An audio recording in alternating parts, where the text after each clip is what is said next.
दोस्तों, स्वागत है आपका श्री साईं इन्फो में।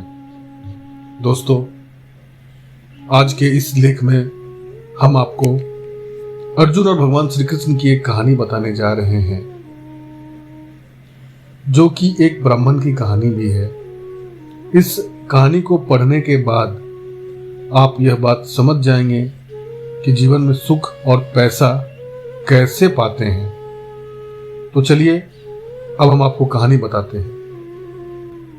एक बार भगवान कृष्ण और अर्जुन सैर के लिए निकलते हैं, तो रास्ते में उन्हें एक गरीब ब्राह्मण भीख मांगते हुए दिखाई देता है। यह देखकर अर्जुन को उस ब्राह्मण पर दया आती है और अर्जुन उस ब्राह्मण के पास जाकर उसे सोने की सिक्कों से भरा थैला दे देते हैं और वो सोने के सिक्कों का थैला पाकर ब्राह्मण बहुत खुश होता है। अब ब्राह्मण अपने घर की ओर चल पड़ता है, लेकिन घर के रास्ते में एक चोर उस ब्राह्मण से वह थैला चुरा लेता है। ऐसा होने पर ब्राह्मण अपनी किस्मत को कोसता है और अपनी किस्मत पर रोता है। लेकिन दूसरे दिन ब्राह्मण फिर से भीख मांगने के लिए घर से निकल पड़ता है। कृष्ण और अर्जुन अगले दिन फिर से उस ब्राह्मण को भीख मांगते हुए देखते हैं। जब अर्जुन उस ब्राह्मण के स्थिति के बारे में पूछते हैं, तब ब्राह्मण ने उसके साथ हुई हर बात की जानकारी अर्जुन को देते हैं। अर्जुन को भी ब्राह्मण के भाग्य पर दया आती है, इसलिए अर्जुन इस बार ब्राह्मण को एक बहुमूल्य हीरा दे देते हैं। हीरा को पाकर ब्राह्मण बहुत प्रसन्न होता है और घर जाकर हीरा को एक पुराने मटके में रखकर चैन की नींद सो जाता है। अगले दिन जब उसकी नींद खुलती है, तो वह यह देखता है कि मटका नहीं है। यह देखकर ब्राह्मण घबरा जाता है और तुरंत जाकर अपनी पत्नी से मटके के बारे में पूछता है। तो उसकी पत्नी उससे कहती है कि आज सुबह जब मैं तालाब का पानी भरने गई, तो मटका मेरे हाथ से फिसलकर तालाब में गिर गया। तो मैंने पानी वापस भरने के लिए पुराने मटके का इस्तेमाल किया और जैसे ही मैंने पुराना मटका पानी के अंदर डाला, तो मटके से कुछ चीज गिरकर तालाब में चली गई। यह सुनकर ब्राह्मण फिर उदास हो गया और भिक्षा मांगने चला गया। पिछले 2 दिनों की तरह आज भी कृष्ण और अर्जुन एक साथ सैर करने निकल पड़े थे। इस बार भी अर्जुन ने जाकर उस ब्राह्मण से पूछा कि अब क्या हुआ।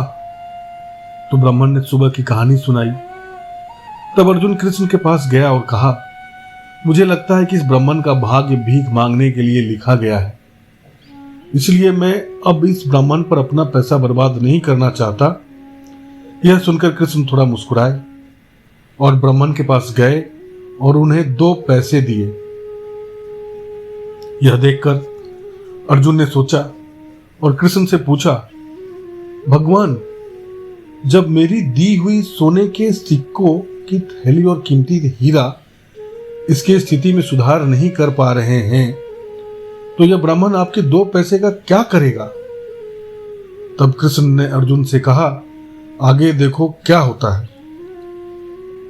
इसके बाद जैसे ही ब्राह्मण अपने घर की ओर चल रहा था और अपने भाग को कोस रहा था, उसने रास्ते में एक मछुआरे ने पकड़ी हुई एक मछली को अपने जीवन के लिए संघर्ष करते हुए देखा और उस ब्राह्मण को मछली पर दया आ गई और वो सोचने लगा कि ये 2 पैसे मुझे खाना नहीं दे सकते, लेकिन मैं कम से कम इस जीव की जान तो बचा ही सकता हूं।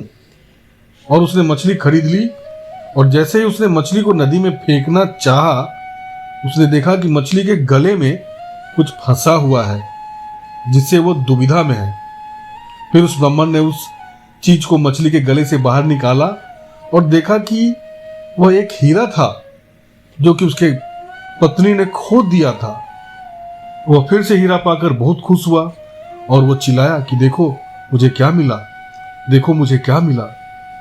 और उसी समय वह आवाज सुनकर एक चोर को सुनाई दी, जिसने पहले सोने के सिक्कों से भरा थैला चुराया था।